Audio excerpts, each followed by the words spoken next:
Hello बच्चों, let's read the question. The question says that evaluate the following limit and the given limit is limit x tends to pi upon 3 sin 2x. इस question में limit x tends to pi upon 3 sin 2x की value निकालनी है. बहुत ही simple सा question है. पहले हम की कॉन्सेप्ट लिख लेते हैं. की कॉन्सेप्ट, तो पहला की कॉन्सेप्ट है if the direct substitution of the point to which the variable tends to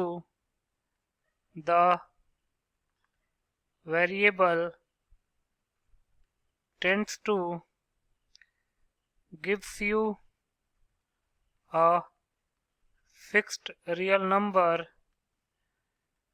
instead of any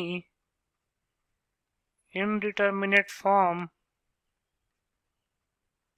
like 0 upon 0, infinite upon infinite, 0 into infinite, 0 to the power 0, infinite to the power 0, infinite minus infinite, 1 to the power infinite, then that fixed real number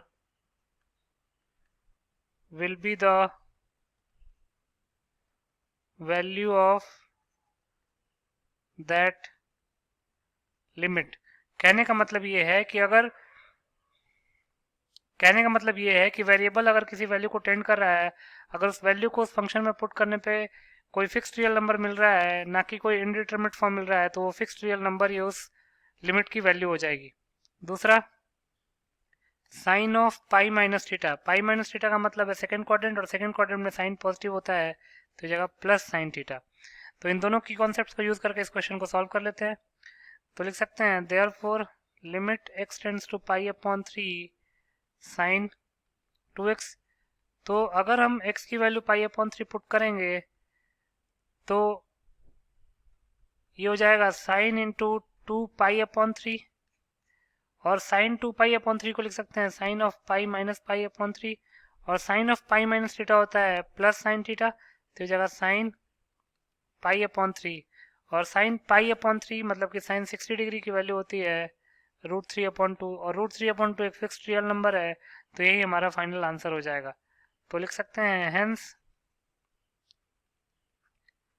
root 3 upon 2 is the